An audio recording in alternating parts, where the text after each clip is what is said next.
Hey, it has been a minute since I did one of these walking, talking videos.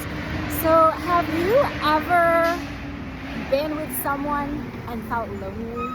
Like just an overwhelming loneliness around that person?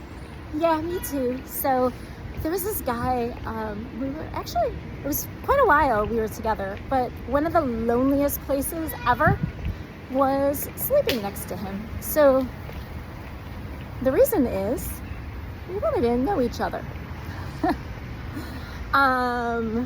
Not in the way of knowing another human. And the concept has intrigued me even as a coach, right?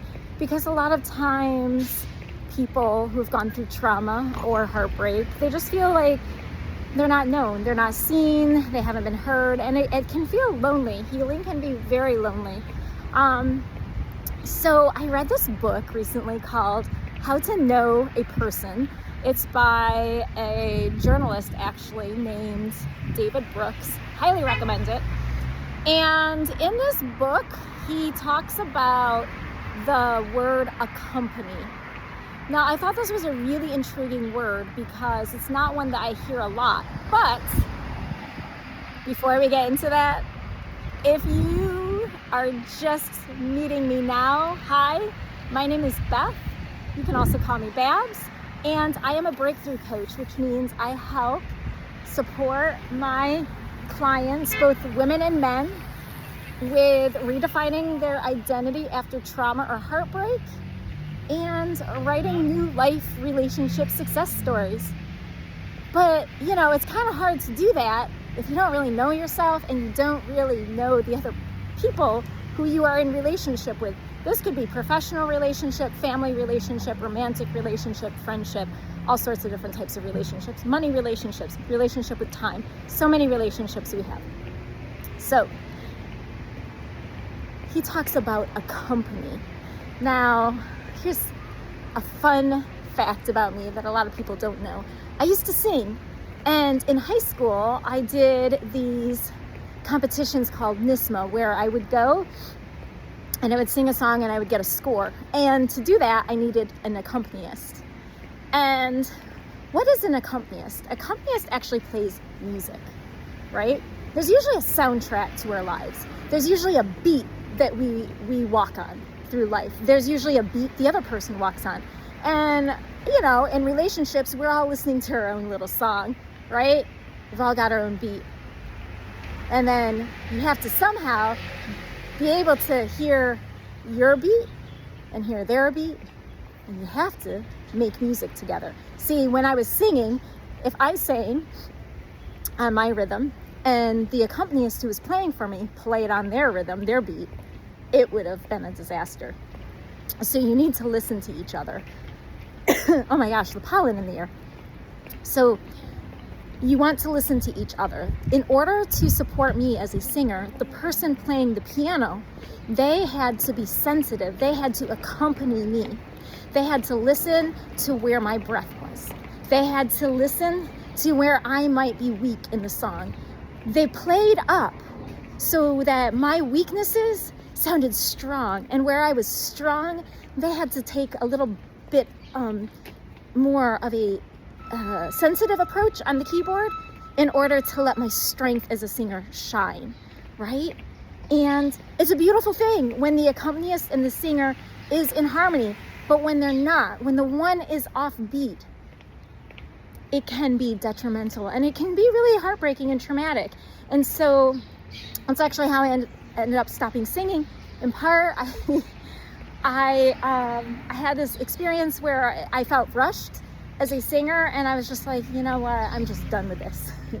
And that's a lot of times what we do in our relationships. We feel like someone made us feel a certain way or did a certain thing, and now we just don't want to be bothered with relationships, and we kind of shut down. And that's really not going to get us anywhere, right? Like, it didn't get me anywhere as a singer.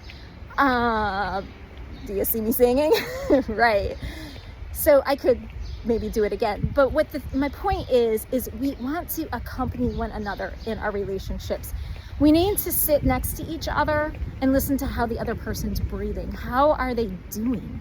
Right? And that's partly why I felt so lonely sleeping next to that man for so many years, 4 years, because I wasn't listening to his breathing, or maybe he was listening to mine. I can only speak for myself.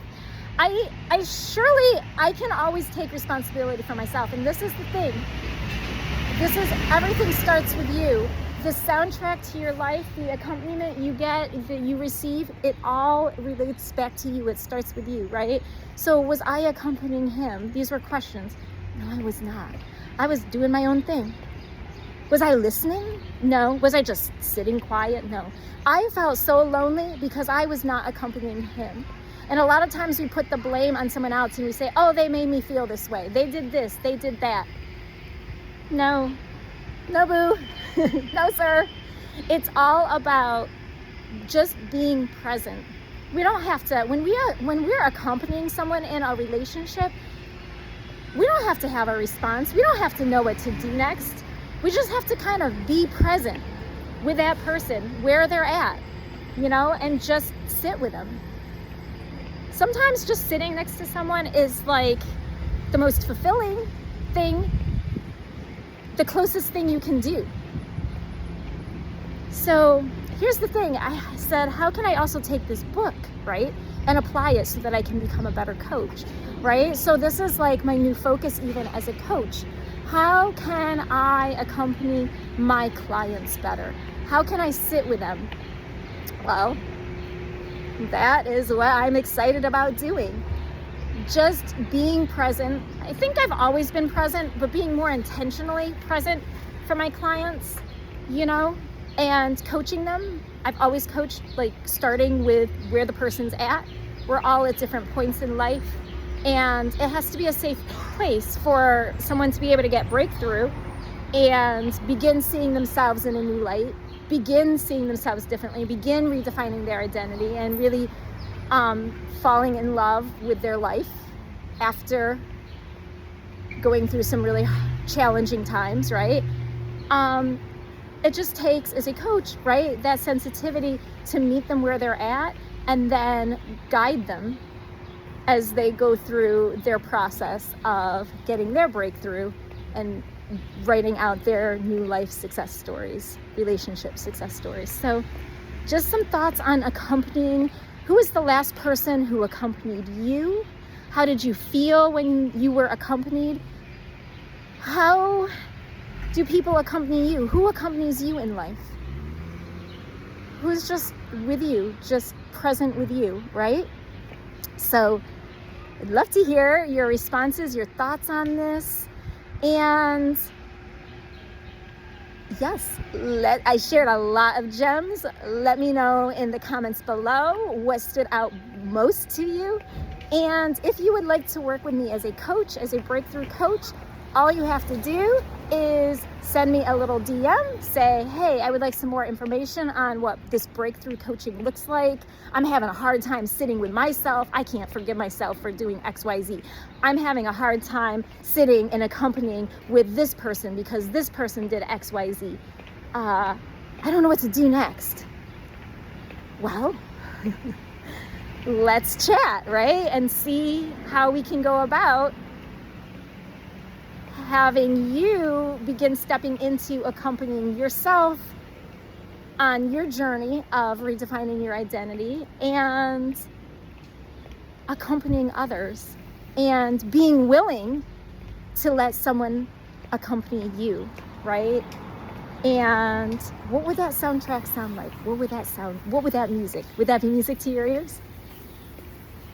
All right, so you can also, if you do not want to send me a DM, you prefer something more private, my email is light@levelupwithbeth.com. Sometimes people these days are not feeling so comfortable sending messages through this channel, so you can email me, or you can just visit my website. My website has also connection to my email, levelupwithbeth.com. Peace.